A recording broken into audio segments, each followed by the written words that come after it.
Olá, boa tarde. Boa tarde, pessoal. Boa tarde para todo mundo que está nos assistindo nesse momento. Vamos dar início aqui a mais uma atividade, né, do Núcleo de Formação Política que visa contribuir para a formação da militância. Essa é a quarta live que vamos fazer nesse momento, né, de isolamento social, de pandemia.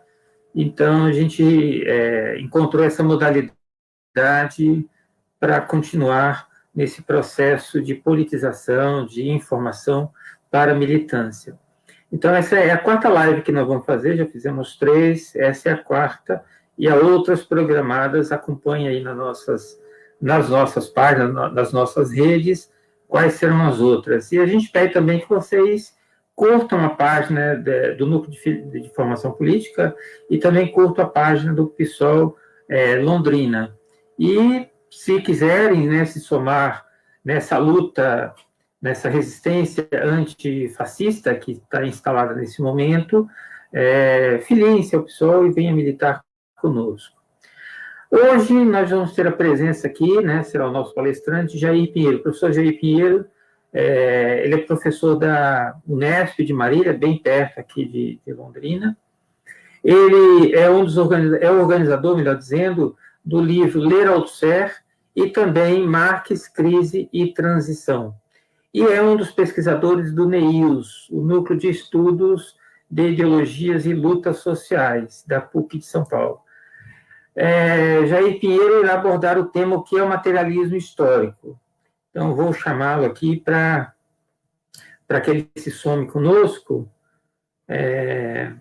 Oi, Jair, me ouve? Sim, te ouço. Então, boa tarde, seja bem-vindo. Boa tarde, Eliel. Boa tarde a quem nos acompanha. Em primeiro lugar, eu gostaria de agradecer aqui em nome do Núcleo de Formação Política do PSOL de Londrina, né, a sua gentileza de nos agraciar com uma palestra super importante, fundamental para a militância, que tem a ver, né, com o tema que você vai desenvolver hoje, que é o materialismo histórico. O que é o materialismo histórico? Então, vou te deixar à vontade para que você inicie e já fica todo o nosso agradecimento aqui, de coração mesmo, de camaradagem, por ter aceito participar, ter aceito contribuir. Obrigado. Muito bem. Bom, também gostaria de começar agradecendo o convite e agradecendo também a quem estiver nos acompanhando. Dizer que é um prazer participar dessa atividade da maior importância. Bem, como o tema proposto é o materialismo histórico, e esse tema, ele tem lá suas complicações teórico-filosóficas, eu gostaria de começar me desculpando antecipadamente com os mais sabidos, porque eu necessariamente, já que essa é uma atividade de formação, necessariamente tem que simplificar algumas coisas, não dá para desenvolver raciocínios muito complexos nesse momento agora. E aqueles que não forem tão sabidos assim, a gente depois tenta esclarecer alguma coisa na parte do debate, certo? Bom, como é sabido, o conceito de materialismo histórico é indissociável do nome do Marx, né? No entanto, eu vou dizer de que lugar eu parto, né? Eu parto da teoria althuseriana. E por que partir da teoria althuseriana e não diretamente do próprio Marx? Na verdade, essa questão, né, comporta várias respostas, mas eu gostaria de sugerir duas apenas, suficiente para o caso aqui agora. A primeira delas, eu até vou ler um trechinho de um autor, Hervé Touboul, sobre a obra do Marx, porque ele escreveu de um modo sintético muito interessante. Ele diz o seguinte sobre a obra do Marx: esta obra não é verdadeiramente uma obra, se entende por obra, por isto, um todo acabado, dado pelo autor à publicação. Muitos dos textos de Marx, tornados célebres, são, na verdade, esboços, né, frequentemente deixados sob a forma de rascunho. Uma outra razão, quer dizer, enfim, a obra do Marx não constitui uma unidade, né, no sentido de uma obra acabada, de uma obra dada à publicação, no sentido de uma obra que visasse constituir um todo. Ela foi se processando, ela foi se dando. A outra razão é que o próprio Marx não escreveu as páginas que ele pretendia escrever sobre a sua dialética. Por essas razões, na verdade, nós estamos acostumados, sem que nos deem conta disso, estamos acostumados a ler Marx pelas lentes de alguns dos clássicos do marxismo. E fazer uma leitura direta do Marx seria uma pesquisa de uma vida toda. Então, o fato é que, mesmo recorrendo ao Marx, aliás, os títulos do Althusser, Ler o Capital e Por Marx, são títulos que são, segundo o próprio Althusser, palavra de ordem, para fazer um retorno a Marx. Então, obviamente que isso não nos exime da responsabilidade de voltar a Marx sempre, mas, de qualquer modo, estamos sempre lendo segundo um dos clássicos do Marx. E a teoria odusseriana, nós poderíamos dizer que ela realiza, no campo do marxismo, que comporta várias vertentes, duas demarcações.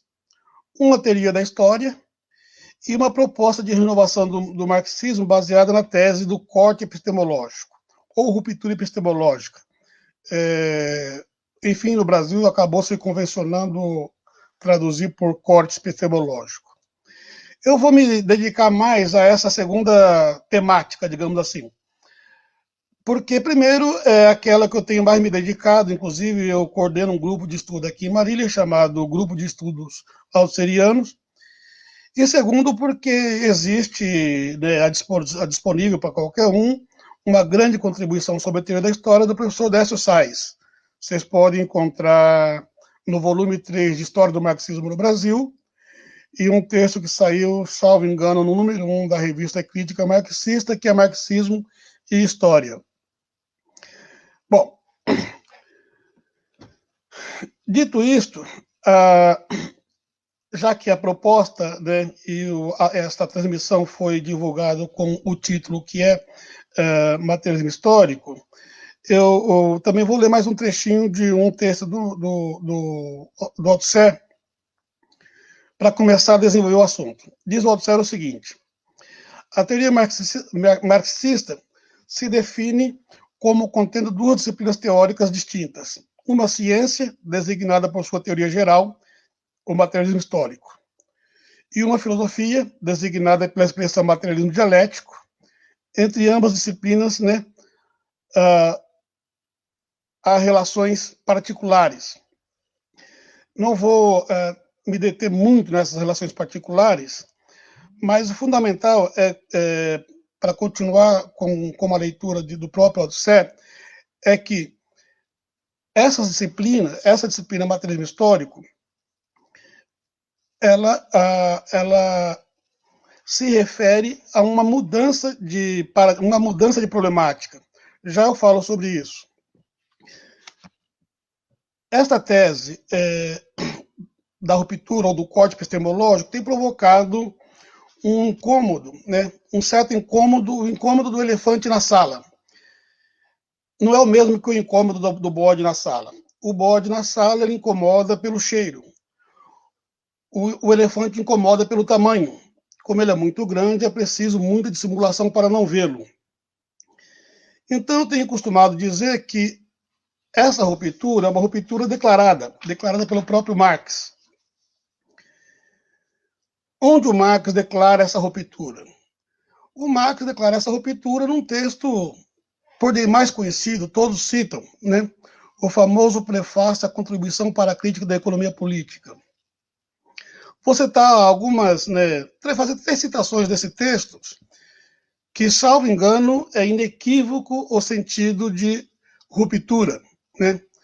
Diz o Marx: a conclusão geral a que cheguei e, uma vez adquirida, serviu de fio condutor dos meus estudos, e ele continua, vocês conhecem o texto, mas o que eu quero destacar é que aí ele já está pontuando, né, que há um antes e um depois, né? A conclusão geral a que cheguei, uma vez adquirida, salvo, né, problema semântico que eu desconheça, está declarada a ruptura. Mais à frente, ele se refere ao livro Miséria da Filosofia, que todos conhecem também, como, né, o livro em que, pela primeira vez, a expressão pela primeira vez não admite sentido diferente, interpretação diferente, pela primeira vez, né, eles esboçaram ali sua concepção científica. Assim como, né, se refere à ideologia alemã como, né, um acerto de conta com a nossa antiga consciência filosófica. Bem, tudo isso é só para marcar que a tese da ruptura está no próprio Marx. Claro, existem leituras, aliás, digamos o seguinte, o Althusser é o único que explora, o único dos clássicos marxistas que explora essa ruptura, este corte epistemológico. As demais, né, leituras dos clássicos do marxismo procuram, de algum modo, estabelecer alguma relação de continuidade entre essas duas fases, digamos assim. Althusser considera a ideologia alemã, né, uma obra de ruptura. Né? Quer dizer, a obra Ideologia Alemã marca esse momento de ruptura. E as obras que vêm depois desse período, de 45 a 57, Althusser considera a obra de maturação. E após 57, a obra de maturidade. Então, na verdade, o esquema, né, jovem Marx da maturidade, é um esquema simplificado. Na verdade, o Althusser estabelece 4 períodos no processo de formação do Marx. Bom, é interessante, e ainda para marcar essa diferenciação, já, digamos, dando elementos para pensarmos o materialismo, entre os manuscritos econômico-filosóficos e a ideologia alemã, há uma diferença muito grande no modo como Marx se refere a Feuerbach. Digamos o seguinte, nos manuscritos econômico-filosóficos, Marx é todo elogio ao Feuerbach. Na ideologia alemã, ele desanca Feuerbach. Um ano depois, ele desanca Feuerbach. Então, vou ler mais um trechinho, porque eu gosto de dar as fontes. Nos manuscritos econômico-filosóficos, página 20 da edição da 80, ele diz o seguinte: a crítica da economia nacional deve, além do mais, assim como a crítica positiva em geral, sua verdadeira fundamentação às descobertas de Feuerbach. De Feuerbach data, em primeiro lugar, a crítica positiva, humanista e naturalista. Na ideologia alemã, página 32, para quem quiser acompanhar, da editora Boitempo também, ele diz o seguinte: na medida em que Feuerbach é materialista, nele não se encontra a história. E na medida em que toma em consideração a história, ele não é materialista. Então, veja, esta mudança de postura em relação ao Feuerbach significa, na verdade, uma mudança de problemática. Ou seja, e quando eu digo problemática, para não haver confusão, eu quero dizer o seguinte, que nós não podemos confundir problemática com temática. Por exemplo, há toda uma temática ético-filosófica em Marx? Sem dúvida alguma que há. E nós podemos encontrar, por exemplo, o tema da liberdade na sua tese de doutorado e no capítulo 48 do livro 3 do Capital. Ou seja, encontramos liberdade em Marx do começo ao fim. Mas isso não é uma questão temática, não é a problemática que orienta o Marx da maturidade. Portanto, fazer esta leitura, né? Antes de falar da leitura, a mudança problemática, portanto, significa substituir a problemática humanista, o que é o homem, né? Ou a problemática da antropologia filosófica, pela problemática da história. Quer dizer, quais as condições de possibilidade, né, do fazer história? Esta é a questão, né, esta é a problemática que passa a orientar o Marx a partir da ideologia alemã. O que significa, portanto, que há uma mudança no modo de leitura ou melhor, essa mudança de problemática exige uma mudança no modo de leitura do Marx. Considerar que o motor de desenvolvimento de um pensamento não encontra no seu próprio interior, né, mas se encontra aquém dele, fora dele. Quer dizer, se trata da relação desse indivíduo com o campo ideológico em que ele se situa e das suas complexas relações com a história real, com a história efetiva. Porque as ideias não se explicam por si mesmas.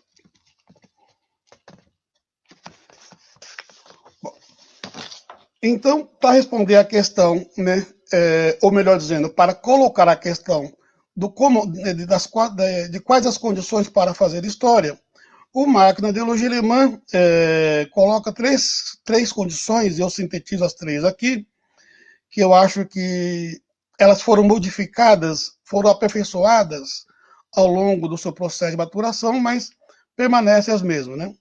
Que é a questão, né, primeira delas, a questão da produção dos meios para a satisfação das necessidades.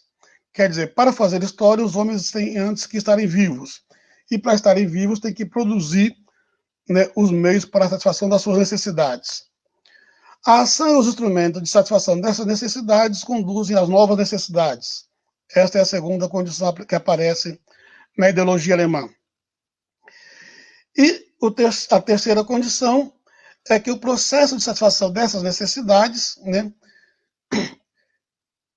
implica num processo histórico que vai, né, desde as primeiras relações dos indivíduos, né, que são as relações da família, até as relações mais complexas, as novas relações sociais. Então, há um processo histórico de ampliação das relações sociais dos indivíduos humanos fazendo história. Então, quando nós falamos materialismo, e até é bom, né, frisar isso para evitar uma interpretação vulgar, materialismo em Marx, né, assim como em Althusser, não significa absolutamente uma referência ao que é tangível, né? O materialismo, em primeiro lugar, ele poderia ser definido pela forma negativa, ou seja, se opõe à ideia de que as ideias se explicam por si mesmas, né? Quer dizer, a explicação das ideias, e aí nós passamos para a definição positiva, deve ser buscada fora das ideias. Então, nós encontramos, por exemplo, no Poulantzas, logo na introdução do Poder Político e Classes Sociais, dois postulados que são o seguinte: a distinção dos processos reais e os processos de pensamento, ou linguagem mais filosófica, né, distinção entre o ser e o conhecimento. A segunda proposição que o Poulantzas, né, propõe, né, o primado do ser sobre o pensamento, ou seja, o primado do real sobre o seu conhecimento.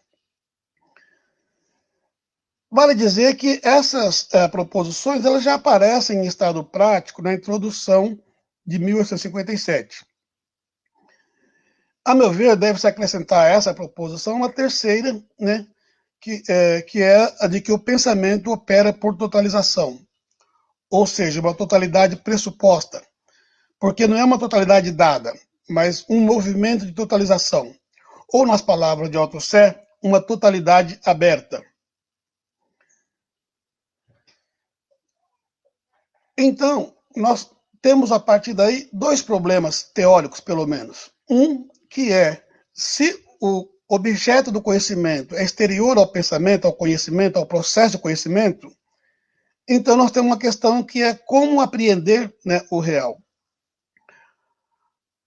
A outra questão é como definir essa totalidade. Então, a partir das suas leituras do Capital, o Althusser formula dois conhecimentos que são centrais para o pensamento althusseriano ou para a leitura que Althusser faz de Marx, que é o conceito de modo de produção e de formação social. Aliás, na interpretação que Althusser faz de Marx, o conceito de modo de produção é um conceito central, é o conceito central da teoria marxiana. Bom, E como apreender, né, o real? Já que o real não pode ser apreendido pela simples evocação da palavra real. Referir-se ao real, né, assim, o real, isso não garante a apreensão do real. Claro, nós sempre estamos apreendendo o real, mas o que acontece aqui é que se trata de apreender o real cientificamente. Então, o Althusser define um conceito, né, ou melhor dizendo, dois conceitos para definir, ou melhor dizendo, para servir de instrumento de apreensão do real. O primeiro deles, né, e ele apresenta como crítica ao modo a produção teórica existente, das ciências sociais sobretudo, é o modo teórico e ideológico de produção da teoria. Ou melhor dizendo, o modo teórico de produção da ideologia.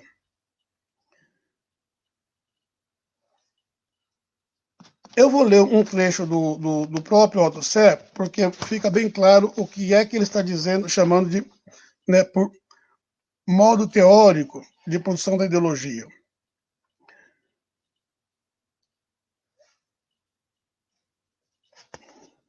No modo teórico, no modo de produção teórico da ideologia, melhor dizendo, um detalhe, a minha edição de Ler o Capital, ela é em francês, então estou lendo aqui traduzindo para vocês. No modo de produção teórico da ideologia, diferente do modo de produção teórico da ciência, a formulação de um problema é apenas a expressão teórica das condições que permitem uma solução já produzida fora do processo de conhecimento, porque é imposta por instâncias e exigências extrateóricas, por interesses religiosos, morais, políticos ou outros, de reconhecer um problema artificial fabricado para lhe servir de toda maneira como espelho teórico e justificação prática. Eu vou ler um outro trecho do Althusser para esclarecer o modo teórico de produção da ciência, e aí eu explico os dois conjuntamente. Para dizer, né, a mesma coisa numa linguagem mais pertinente, propõe a terminologia seguinte: o que Marx estuda no Capital é o mecanismo que faz existir como sociedade o resultado da produção de uma história. É, portanto, o mecanismo que dá a este produto da história, que é justamente o produto sociedade que ele estuda, a propriedade de ser o efeito de sociedade, que faz existir como sociedade, não como né, um monte de areia, um formigueiro, uma loja de ferramentas ou um simples conjunto humano. Enfim, no modo de produção teórico da ideologia, o que orienta o processo de produção teórica é um interesse de natureza ideológica, né, moral, religiosa, política, e justamente por essa razão, essas teorias partem de alguma definição valorativa e organizam os seus dados a partir, né, ou orientada por essa definição ideológica anterior. A questão que se coloca para o Marx no Capital, segundo Althusser, é que o mecanismo de produção do conhecimento, ou um mecanismo que tem como efeito de conhecimento, deve ser o mesmo que tem como efeito de sociedade. Quer dizer, o que é que gera uma sociedade? E essa questão é muito fácil de entender, se ela parecer muito complexa nesse ponto que eu estou falando, se compararmos com os contratualistas. Todo contratualista, quer dizer, todo entre aspas, né? O Rousseau tem lá a sua particularidade.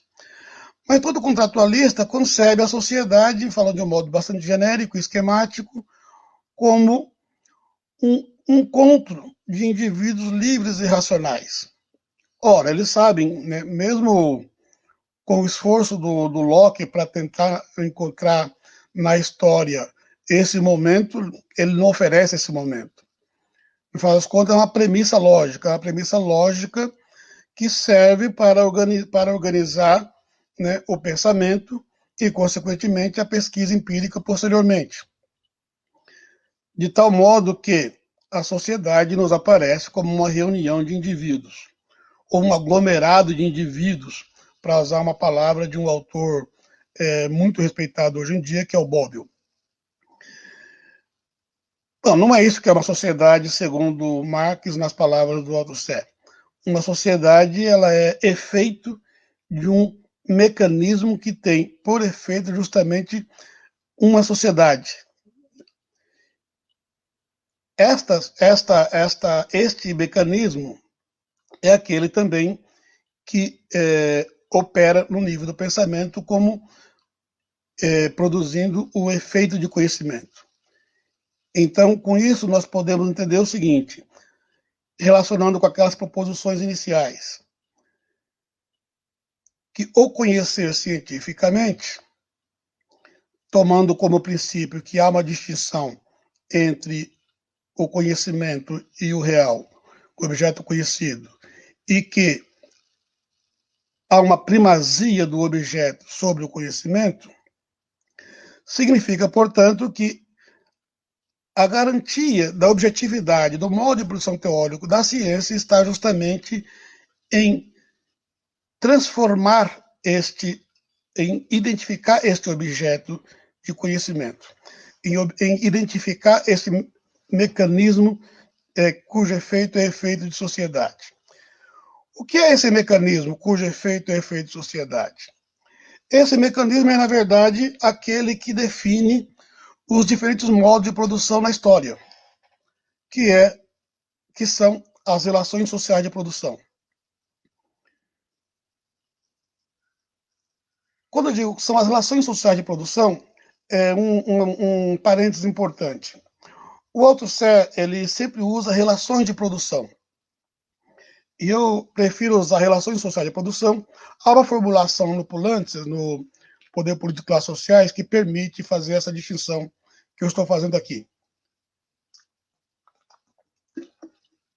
Desculpa, mas eu não consigo falar muito tempo sem tomar água.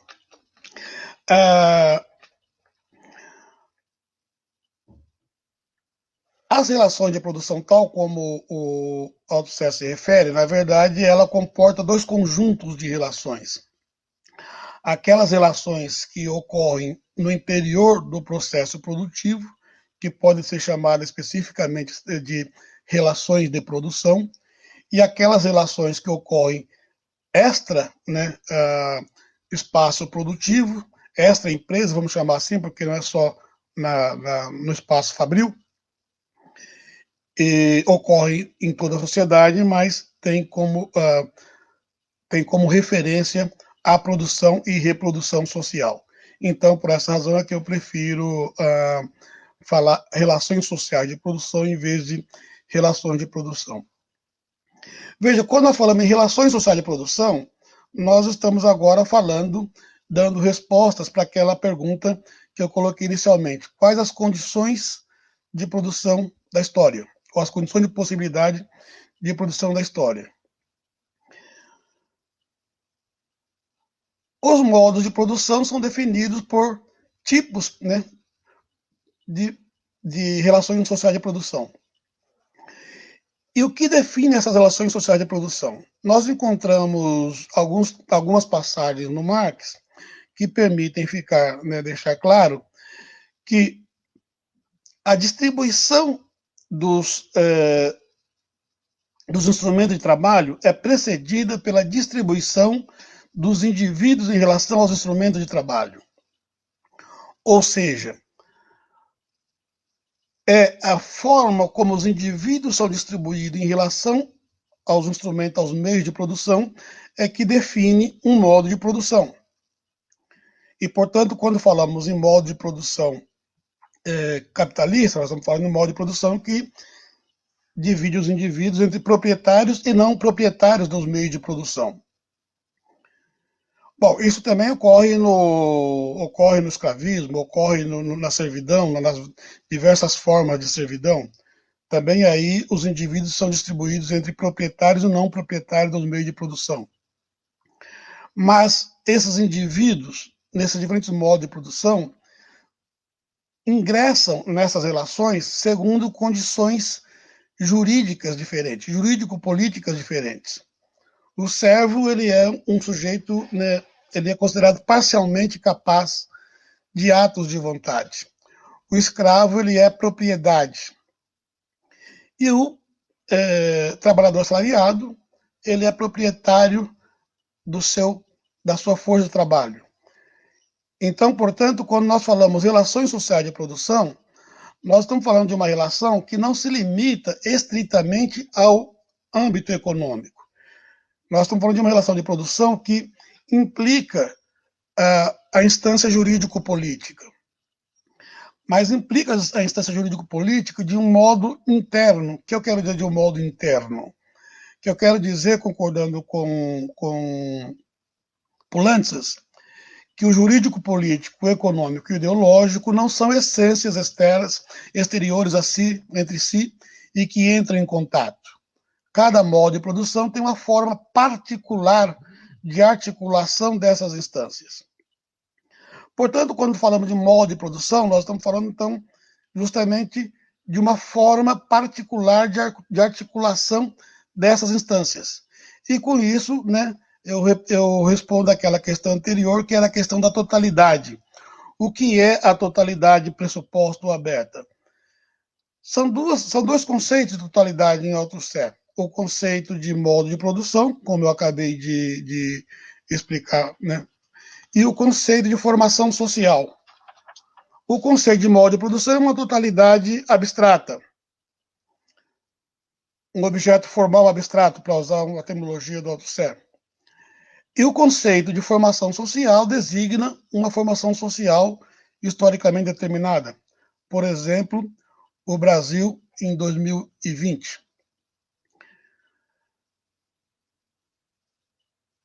Esta totalidade concreta, ela se caracteriza por coexistir nela diferentes modos de produção, sob o domínio de um. Assim como o modo de produção é uma totalidade com dominância, quer dizer, há dois tipos de dominância aqui, que é preciso distinguir para evitar confusões.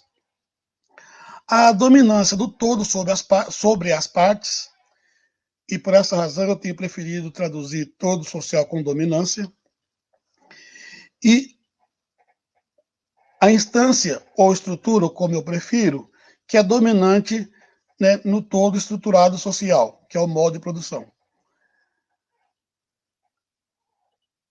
O Poulantzas, ele recorre a uma citação do Marx, né, quando o Marx é criticado, né, sobre a determinação econômica, e o Marx responde, bom, certamente que na antiguidade, na Roma antiga, dominava a política, assim como na Idade Média a ideologia religiosa era dominante, mas nem os antigos, né, viviam de política, nem a Idade Média vivia de religião, né? Alguém produzia. É o modo como opera, como funciona o econômico que determina, né, qual é a instância dominante num determinado modo de produção. Então, no modo de produção capitalista, o econômico é dominante. Então, isso não se confunde, portanto, com a determinação em última instância. Do econômico. No caso das formações sociais, do conceito de formação social, como eu disse, em cada formação social, coexistem diferentes modos de produção, sob a dominância de um deles. Quando dizemos, portanto, que o Brasil é um país capitalista, não estamos dizendo que só existam relações de produção assalariadas no Brasil, que é o tipo específico, característico das relações de produção capitalistas. Existem outras formas de relação de produção, mas, sem dúvida alguma, as relações de produção capitalistas são dominantes. Então, nós temos, portanto, dois tipos de totalidade. Outra questão importante a ser observada, do ponto de vista histórico, é que não há uma relação de continuidade necessária entre os modos de produção. Por essa razão, no campo do autosserianismo, né, acabou-se gastando, né, muita gente investindo bastante esforço de pesquisa para pensar uma teoria da transição. E há mais ou menos um consenso de que é impossível uma teoria geral da transição, porque os processos revolucionários, cada um tem acontecido sob uma forma determinada, ainda que se possa identificar elementos gerais nos processos de transição, mas isso não nos permite fazer uma teoria geral da transição. Por essa razão, nós encontramos, por exemplo, na contribuição do Balibar, em Ler o Capital, uma formulação da história que é mais ou menos a seguinte, não estou citando literalmente, mais ou menos a seguinte: a história é a sucessão descontínua dos modos de produção. Ora, nós poderíamos buscar em várias passagens em Marx que apoia essa formulação. Mas uma que eu particularmente tenho preferência, mais uma vez um texto por demais citado, é o famoso capítulo 24 do livro 1 do Capital, o capítulo denominado assim chamada acumulação primitiva. Vou ler um trecho. É o comecinho do Capital, na verdade. Diz o Marx o seguinte, abre aspas: viu-se como dinheiro é transformado em capital, como por meio do capital é produzida mais-valia, e da mais-valia mais capital. A acumulação do capital, porém, pressupõe a mais-valia. A mais-valia é a produção capitalista, e esta, por sua vez, a existência de massas relativamente grandes de capital e de força de trabalho nas mãos dos produtores de mercadorias. Todo esse movimento parece girar um círculo vicioso, do qual só podemos sair supondo uma acumulação primitiva, uma acumulação que não é resultado do modo de produção capitalista, mas sim seu ponto de partida. E a partir daí o Marx passa a examinar historicamente todo um processo de acumulação. E é interessante, não só porque esse capítulo demonstra essa descontinuidade entre os modos de produção, ou dizendo de um outro modo, a ausência de uma continuidade necessária entre os modos de produção, como também demonstra que um outro postulado teórico do Althusser, que pode ser encontrado em estado prático no Marx, que é o fato de que os homens produzem a história, né, para usar a citação do 18 Brumário, mas não em condições de sua escolha. Mas não é só não é em condição de sua escolha. O que eu quero dizer é que se trata de um processo sem sujeito. Ou seja, nenhum daqueles atores políticos dos séculos XV, XVI, XVII tinham em mente o capitalismo tal como nós conhecemos hoje. É impossível atribuir o capitalismo tal como nós conhecemos hoje a um daqueles atores. Ninguém estava propondo ou vamos construir um modo de produção capitalista. Isso nos coloca questões bastante complexas do ponto de vista teórico. Quis apenas pontuar, né, porque isso depois pode ser, nós podemos até esclarecer ou debater sobre isso, né? Mas, enfim, o que eu quero dizer é que há um conjunto de problemas que, quando abordamos um conjunto de problemas teóricos sobre sujeito, sobre ideologia, que quando abordamos sob o prisma do materialismo histórico compreendido dessa forma, eles perdem a importância teórica, porque eles se deslocam para o campo da ideologia. Não ideologia no sentido vulgar da palavra, né? Mas se deslocam para o campo da ideologia no sentido de um campo de luta, né? Enfim. Já eu estou mais ou menos controlando o tempo aqui, então já estou me encaminhando para o final. Como eu combinei com o Elial, né, falar de 30 a 40 minutos, eu estou me encaminhando para o final. Bom, enfim, para resumir, né, o que eu falei até aqui. Então, nós temos um objeto que é exterior ao pensamento, e que tem primazia sobre o pensamento. Quer dizer, as ideias não se explicam por si mesmas. Elas se explicam quando elas são, né, cotejadas com a história real. Ou seja, quando nós utilizamos esse conjunto de conceitos, né, modo de produção, relações sociais de produção, relações de propriedade, lugares nas estruturas, força produtiva, enfim, todo esse conjunto de conceitos. Então, de acordo com isso, para sintetizar, o modo de produção, ou melhor dizendo, né, começar pelo inverso. A formação social é esta sociedade, né, é uma sociedade historicamente determinada, na qual coexistem diferentes modos de produção. Esse é o objeto, então, da ciência da história. O modo de produção é um instrumento conceitual que permite decifrar este objeto, porque é um conceito composto de outros conceitos. Aí sim, quer dizer, o modo de produção é um conceito complexo que se compõe, né, de relações sociais de produção, nelas embutidas a superestrutura jurídico-política e as formas de consciência, relações de propriedade, relação de apropriação real, e que articula, né, outros conceitos, né, como meios de produção, objetos de trabalho, etc. E tal. Eu propositalmente não tratei de ideologia aqui, porque eu achei que poderia nos desviar. Mas só para finalizar, quero deixar claro que quando Marx fala de forma de consciência, né, o Marx está falando de ideologias como nós passamos a designar a partir de um certo tempo. Ou seja, estas relações sociais de produção, elas são vividas sob determinadas formas de consciência. Ou seja, através e mediante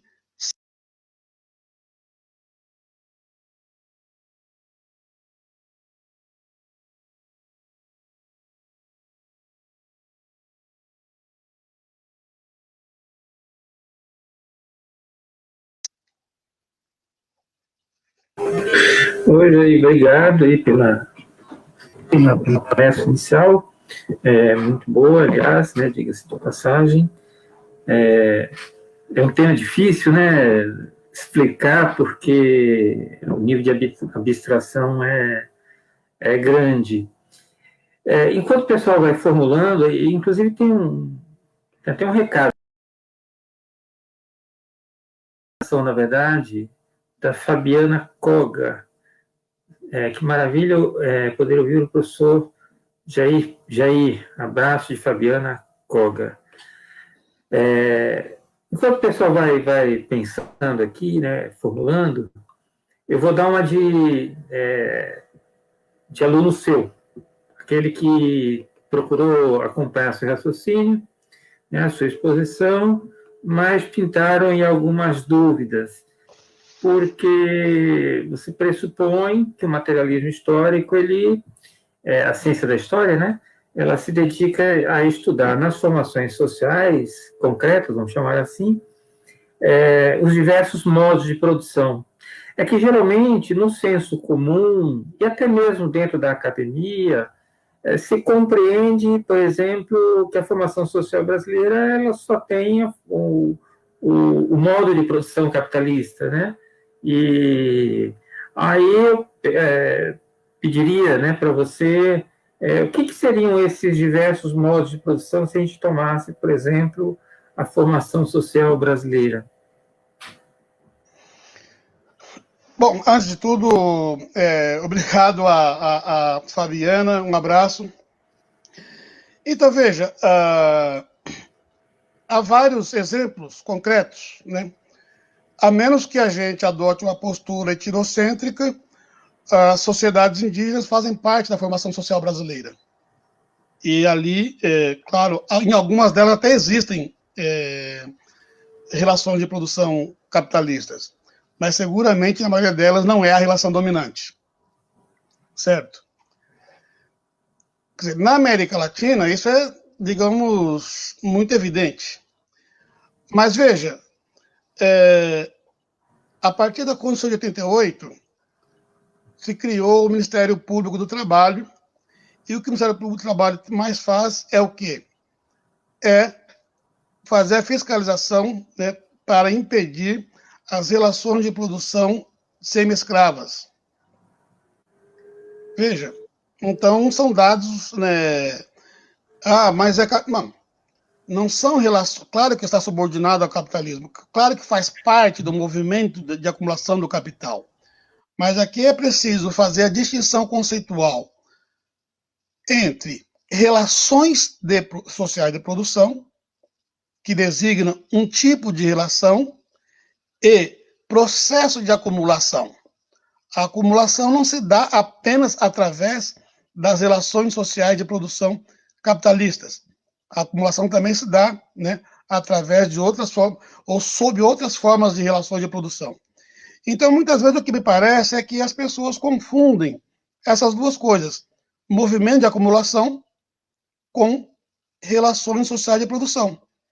Sem dúvida alguma que essas relações de produção pré-capitalistas, elas integram o circuito de acumulação de capital no país, sem dúvida alguma, mas elas não são relações de produção capitalistas. Não sei se eu fui claro. Sim. Daí para pensar, por exemplo, a produção familiar, a produção agrícola familiar, muito presente, né, nos assentamentos do MST, sem dúvida. Eu vou te provocar mais um pouco, né? Nas obras do Althusser, aparece muito, a ideia está presente no Marx, na verdade, mas a formulação me parece que é mais althusseriana, está muito presente a ideia de que foi tirada ali da primeira frase do manifesto do Marx, a questão de que todas as sociedades que se desenvolveram até agora é fruto da luta de classes, né? A luta de classes como motor da história, resumindo o que eu quero dizer. A luta de classes como o motor da história. Há dentro do marxismo uma controvérsia em relação a essa questão. Ninguém tem dúvida do processo da luta de classes, mas de que aquela brincadeira que a gente faz, né, quem nasceu primeiro, as classes ou a luta de classes? Né? A gente é mais para te explorar um pouco aí, né? A relação entre classes e luta de classes. Como é que se dá essa relação dialética? Olha, a minha referência é o Poulantzas, né? As classes, elas, né, segundo o Poulantzas, elas são efeito do conjunto das estruturas. Quer dizer, elas não existem como causa, elas existem como efeitos. Efeito do conjunto das estruturas. As estruturas produzem classes por quê? Porque elas são contraditórias. Quer dizer, e isso é importante, inclusive, para deixar claro que a luta de classes não é uma questão subjetiva de má vontade. Ela é um efeito objetivo de uma contradição objetiva. Né? Quer dizer, então, quando você diz que as classes só existem na luta, não é porque a luta cria as classes, é porque as classes se definem e se redefinem permanentemente nas lutas. Quer dizer, são as estruturas contraditórias da sociedade, de uma sociedade de classes. No caso das sociedades capitalistas, já virou chavão, mas nem sempre se compreende a extensão dessa formulação, é a contradição capital-trabalho, quer dizer, na forma específica capitalista, né? Diferentemente da contradição, né, entre o trabalho e as formas, né, pré-capitalistas. Então, veja, se as classes, melhor dizendo, elas são efeito do conjunto das estruturas, e efeito do conjunto das estruturas é importante para não cairmos no equívoco de pensar classes como pertencendo ao econômico e as suas contradições poderiam ser superadas no âmbito do político ou do ideológico. Quando se diz, portanto, que as classes são efeito do conjunto das estruturas, é porque a forma como as classes emergem na arena política, na cena política, já é efeito de lutas. Já é efeito de lutas, né, que, por sua vez, é efeito das estruturas.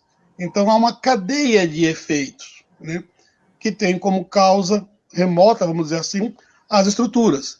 De modo geral, as estruturas só são colocadas em questão em momentos revolucionários. Então, elas não são percebidas. Quer dizer, numa conjuntura revolucionária, a contradição estrutural é percebida claramente. Mas quando não estamos em conjuntura revolucionária, essa contradição estrutural não, parece distante, a não ser para quem se coloque a tarefa da reflexão teórica. Ok, ok. André Flores faz a seguinte formulação aqui. Jacob Gorender, na conferência O Conceito de Modo de Produção e a Pesquisa Histórica, que aconteceu em 78 na Unicamp, criticou os conceitos altusserianos de modo de produção e sobredeterminação como subversão idealista do materialismo histórico.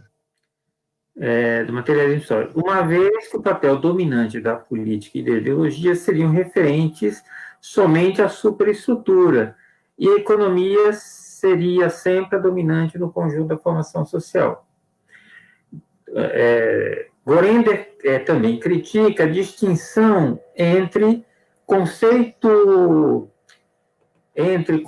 teórico e conceito empírico, afirmando que a distinção não fazer sentido, uma vez que qualquer trabalho teórico envolve um certo nível de abstração, de modo que o conceito empírico seria uma contradição em termos. Ele pergunta, Jair, essas críticas são justas? Olha, eu acho que a gente não pode colocar no campo de ser justo ou injusto. Tem que pensar o seguinte. Primeiro, eu tenho uma certa dificuldade de entender por que para o marxista é tão difícil entender a diferença entre objeto de conhecimento e objeto real. Porque isso está na introdução de 1857, o Althusser não inventou isso. Segundo, que é a questão filosófica desde sempre, quer dizer, como apreendemos o real? Na tradição filosófica clássica, o real é apreendido, né, pela razão. É uma razão que independe do real, que se põe no real. Aqui, porque o Marx é materialista, de certo modo, e nisso o Althusser, né, diz que ele vai buscar, ele digamos, passa por Spinoza para chegar em Marx. Encontramos essa distinção em Spinoza. Quer dizer, a questão é como apreender o real, né? E a premissa, então, de que o real existe fora do pensamento e tem primazia sobre o pensamento, na verdade, essa distinção entre objeto de conhecimento e objeto real. Então, eu tenho dificuldade a menos que se imagine, né, que o marxista, por alguma razão especial, que eu desconheço, tenha um acesso especial ao real.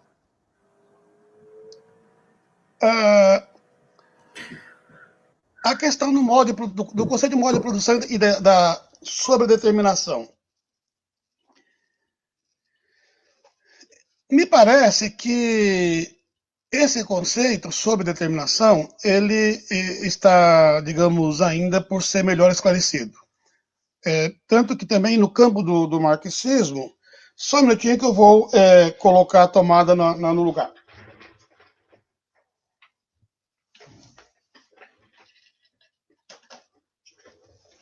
Pronto, já coloquei a tomada.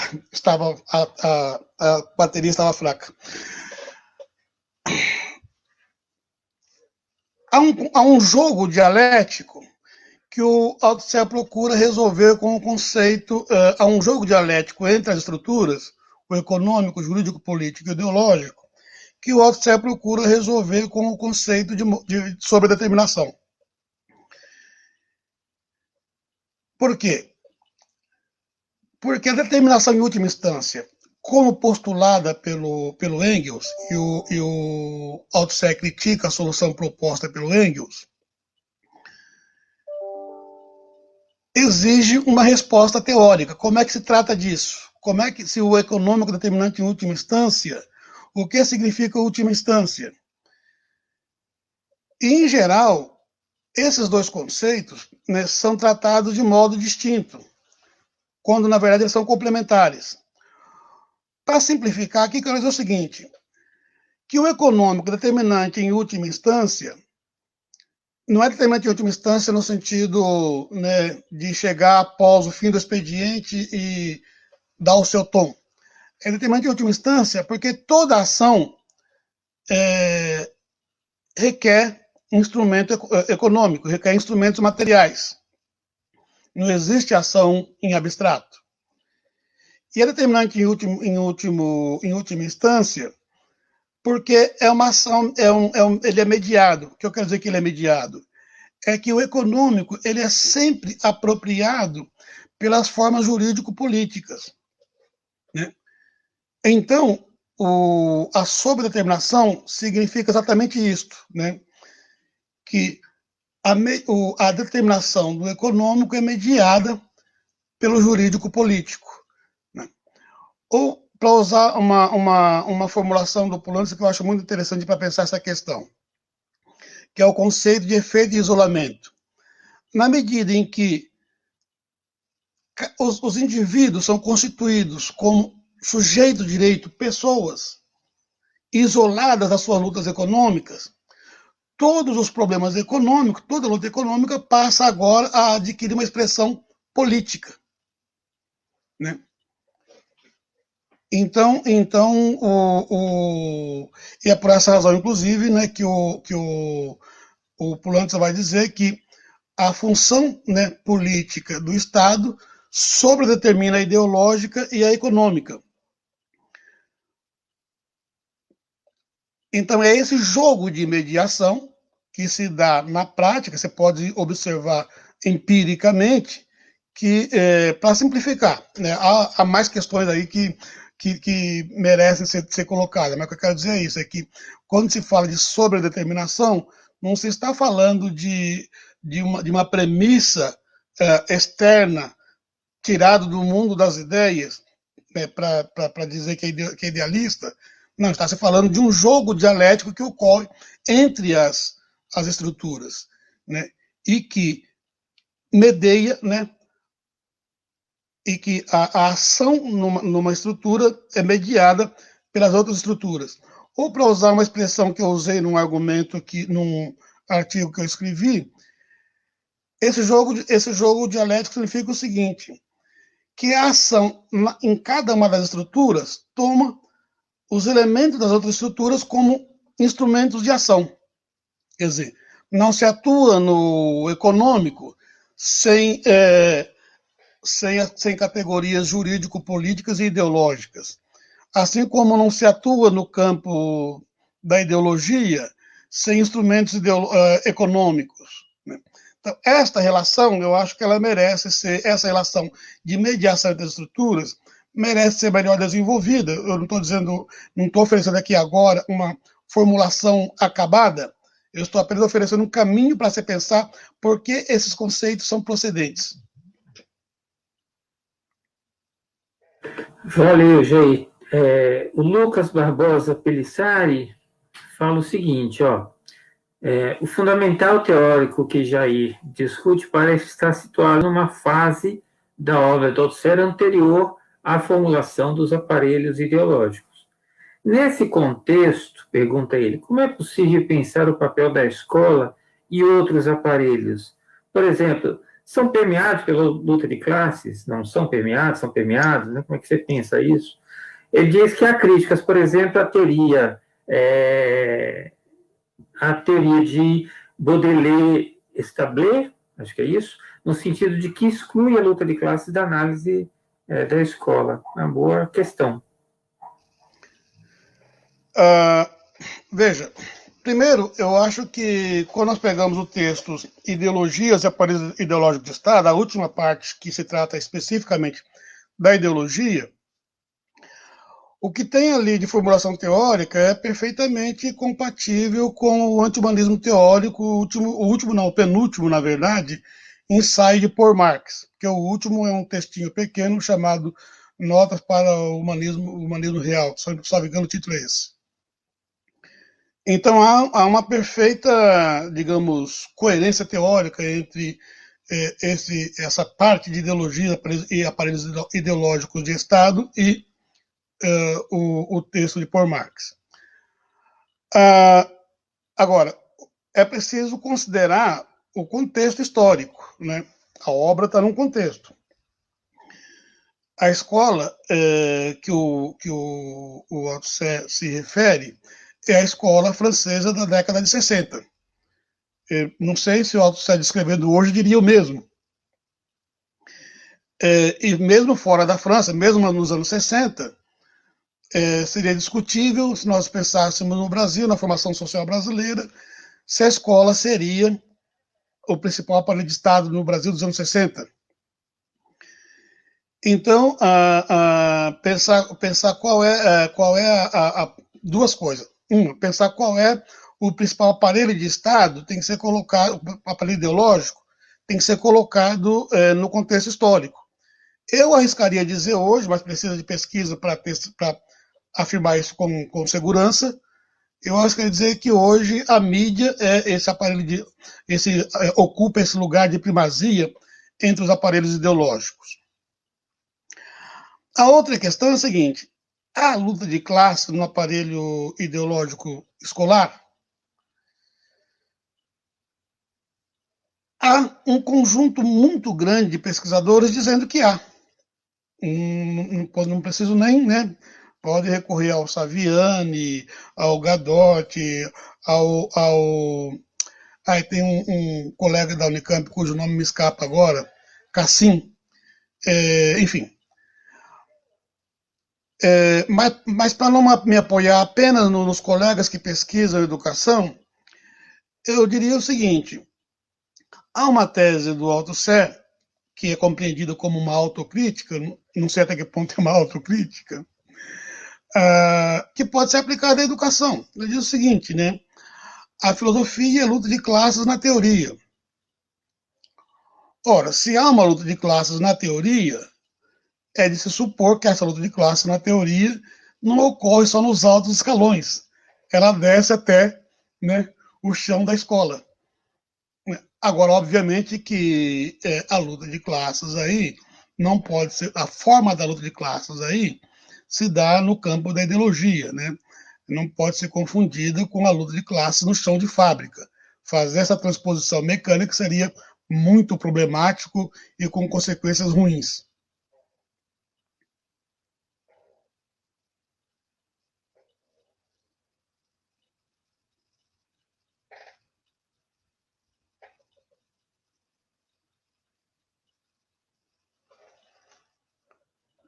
Eu não estou te ouvindo, viu? Eliane, não estou te ouvindo. O microfone vai que você ia me ouvir, né? De jeito nenhum. Desligado. O que eu estava dizendo é o seguinte, que eu estou retomando um pouco aqui o papel do aluno que está te ouvindo, né, na sua palestra, que é muito comum dentro da esquerda, até mesmo de algumas correntes dentro do marxismo, de considerar a burguesia como uma única classe, né?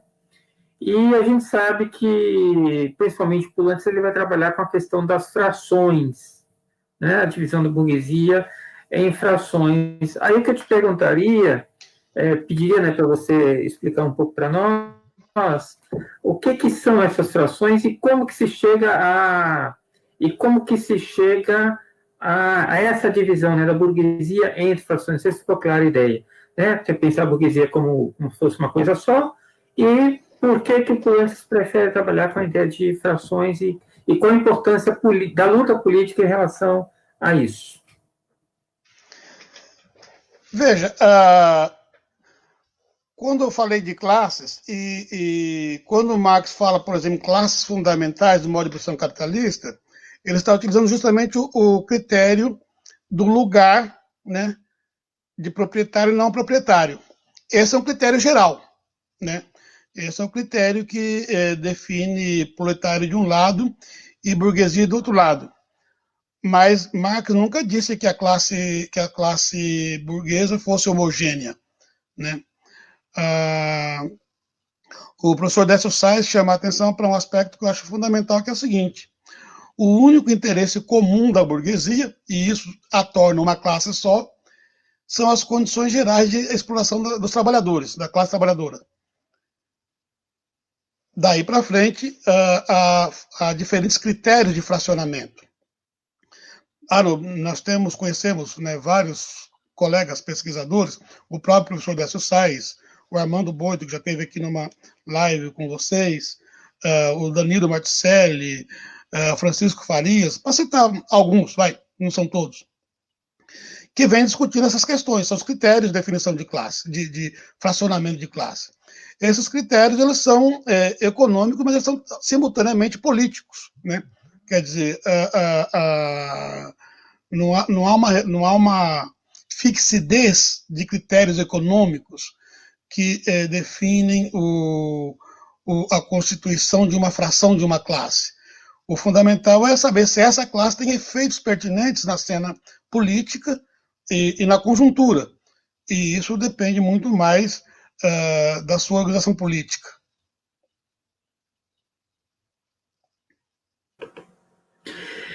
Isso muda com essa fase desse capitalismo monopolista? Ou eu acho que muda. A análise das frações continua sendo válida? A análise das frações continua sendo válida.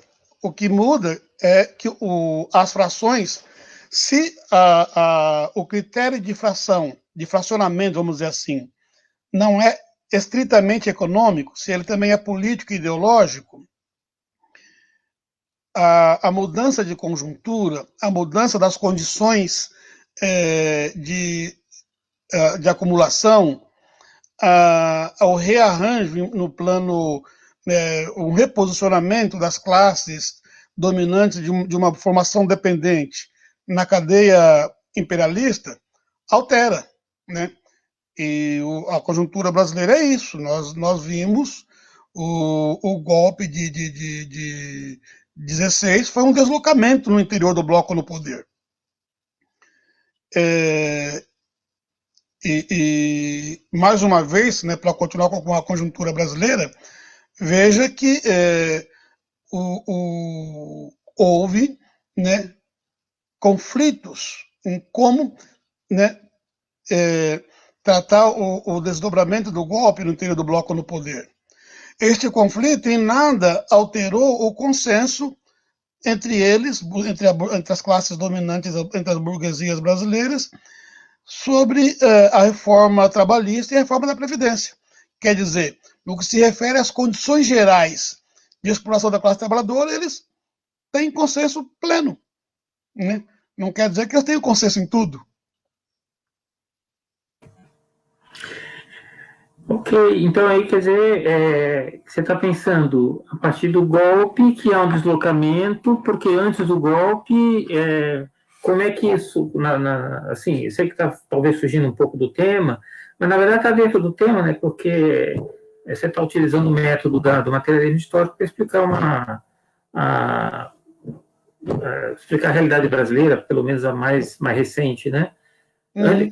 Qual a diferença que você faria, então, antes do golpe e depois do golpe em relação a esse deslocamento das frações? Então, veja, antes do golpe, havia, e aqui adotando, né, em grande medida a tese do Armando Boito, antes do golpe havia um grande arco de aliança da burguesia interna, bastante heterogênea, que apoiou o governo do PT. Esse arco de aliança da burguesia interna se desfez, o deslocamento é claro, e a partir daí o único consenso foi em torno da agenda ultraliberal, mas não tem um consenso sobre o que fazer, né? Um consenso sobre um projeto de desenvolvimento, não tem, enfim, essa é uma dificuldade que o bloco no poder enfrenta hoje, né? Aliás, diria mais, né? É a dificuldade de um bloco no poder cujo centro hegemônico é externo, é o capital financeiro internacional, né? Mas, enfim. Então, eu acho que o deslocamento fica claro nesse sentido. De qualquer modo, eu falei isso apenas para dar um exemplo concreto daquilo que foi a pergunta. Eu não pesquiso o bloco no poder, não. Eu não pesquiso a burguesia brasileira. Não, eu perguntei mais por conta do método mesmo, né, para pensar a questão das abstrações, a importância, né, desse tipo de análise e tudo mais. Bom, é isso, Jair. Acho que não tem mais nenhuma pergunta aqui. E aí a gente pode talvez ir aí para os finalmente. Não sei se você gostaria de fazer algumas considerações. A palavra é sua.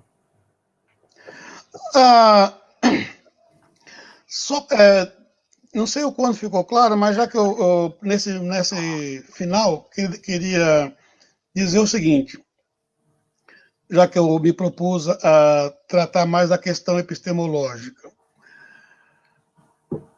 Quando eu falei que o modo de produção é um instrumento teórico, isso tem a ver com a distinção, porque surgiu a pergunta, né, sobre a distinção entre objeto de conhecimento e objeto real. No Althusser, a teoria, a menos que a gente caia no empirismo, aquele empirismo que procura abstrair o essencial do inessencial, a teoria, todo o processo de conhecimento começa pela teoria, né? Mas a teoria é posta à prova do objeto na mesma medida em que a teoria põe o objeto à prova. Então há uma dialética na prática teórica. Quer dizer, o objeto, né, o instrumento conceitual, né, ele é esse instrumento que o pesquisador utiliza para se apropriar do real, né, mas ele também é posto à prova neste momento. É essa dialética que faz os instrumentos teóricos avançarem, né, se ajustarem, se aperfeiçoarem, ou seja, não se trata, portanto, de um grande modelo teórico aplicável assim à torta e à direito. E para finalizar, agradeço o convite e agradeço as perguntas que me foram feitas. Jair, só para a gente não ser injusto aqui, que quando eu falei que a gente não tinha mais pergunta, apareceu uma no momento que você estava falando, eu não queria te interromper. Aí a gente termina com essa daqui, para não deixar o André de fora, tá bom? Tá bom. Aí o André pergunta assim, Jair, como você compreende o Estado nas formações sociais capitalistas, enquanto conjunto específico de homens que detêm o monopólio da violência, que atuam para reproduzir as relações de produção e frustrar a violência social, ou como um conjunto das atividades que contribuem para a reprodução das relações de produção, tal como o conceito ampliado de Gramsci e dos aparelhos ideológicos do Estado do Althusser? Então, a pergunta é bastante complexa. Como eu vou tentar, até porque há bastante uma literatura enorme sobre o Estado. Vamos dizer o seguinte, eu tenho como referência, embora eu tenha, digamos, a minha interpretação própria desses textos, mas eu tenho como referência o Poulantzas, minha principal referência, os autores brasileiros que têm estudado essa questão no Brasil, a partir do Poulantzas e do Althusser, e o debate que o Poulantzas faz com o Miliband. Uhum. Então eu acabei fazendo a distinção entre poder de Estado e aparato de Estado. Eu acho que essa distinção é fundamental. A partir dessa distinção, eu acabei adotando a formulação do Poulantzas do Estado como relação, mas veja, há uma diferença na concepção de Estado como relação no debate com Miliband e o Estado relacional no socialismo, como que é? O último livro do Poulantzas, me deu branco agora. O Estado, o Poder e o Socialismo. Isso. Porque o Estado como relação, no debate com o Poulantzas, com o Miliband, o Poulantzas faz uma analogia com o conceito marxiano do capital como uma relação. O capital é uma relação de acumulação. Portanto, é uma relação de exploração. Então, essa analogia permite compreender o Estado como relação, como o Estado como uma relação de dominação, que ocorre fora dele e que é institucionalizado por ele. Por isso eu tenho definido o Estado como uma relação social de dominação institucionalizada. O aparato de Estado é a materialização, a ossificação desta relação.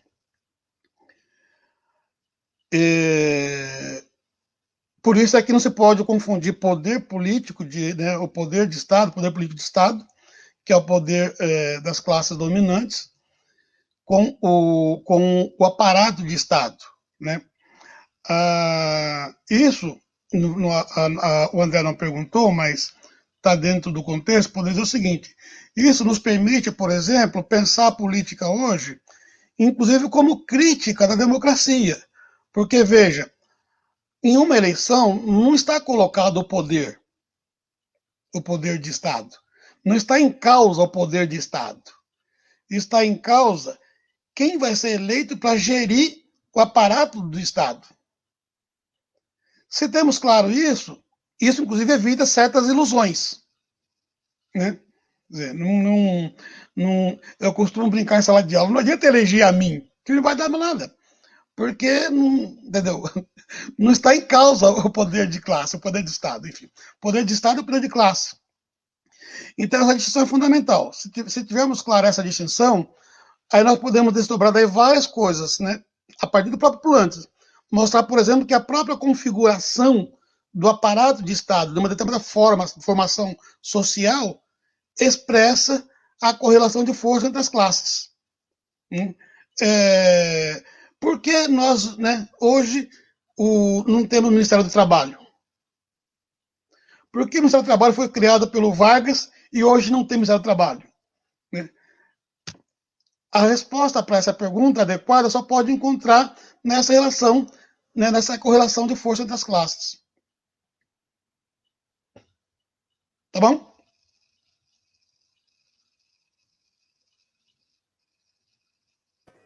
Desculpa, já, às vezes eu me atrapalho aqui para ligar o microfone. Percebi. Estava procurando aqui antes que eu fazia isso, mas está ótimo, agradeço de novo aí, tá, pela sua participação. E agora sim, aí se você quiser, foi muito boa a palestra, aí se você quiser fazer suas considerações finais, aí nós encerramos, de fato. É só isso, eu agradeço o convite e agradeço as perguntas e vida que segue. Vamos tocar o barco aí. Tá bom, Jair. Muito obrigado. E espero vê-lo em breve, novamente. Se não for aqui na live, de repente você vem aqui para Londrina para falar ao vivo para nós, depois dessa pandemia. Vamos ver. Estou à disposição. O convite está feito, tá? Um abraço. Um abraço. Um abraço aí para todo mundo. Tchau.